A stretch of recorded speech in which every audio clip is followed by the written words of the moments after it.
Dans cette vidéo, on va parler de proportion et de pourcentage.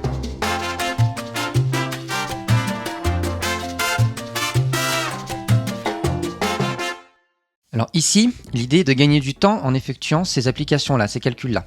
On rappelle que dans une population grand A d'effectifs petit a, si on a une population à l'intérieur de A, donc une sous-population B d'effectifs petit b, alors la proportion de B dans grand A, c'est la division de B par A. Alors un exemple un peu plus parlant.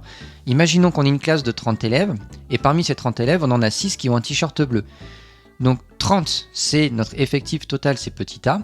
6, c'est la sous-population, donc petit b. La proportion d'élèves qui portent un t-shirt bleu, c'est 6 sur 30. 6 trentièmes. Si on simplifie, on peut aussi dire que cette proportion vaut 1/5. Si on veut la valeur décimale, on peut dire que la proportion des élèves qui portent un t-shirt bleu, c'est 0,2. Et on peut aussi l'exprimer en pourcentage, c'est 20%. Maintenant, si on souhaite appliquer une proportion, donc imaginons toujours dans cette classe de 30 élèves, on en a 60% qui sont internes. Et bien dans ce cas, on va prendre 30, on va le multiplier par 60 sur 100, puisqu'on a 60%, ça nous donne 18 élèves internes. On aurait pu aussi exprimer 60% sous la forme 0,6. Le résultat aurait été le même. Et enfin, dernier cas, comment faire pour calculer la proportion d'une proportion? Imaginons qu'on ait une ville de 250 personnes, que 80% de ces personnes ont Internet, et parmi ces personnes qui ont Internet, 20% ont la fibre. Et on cherche combien de personnes exactement ont la fibre.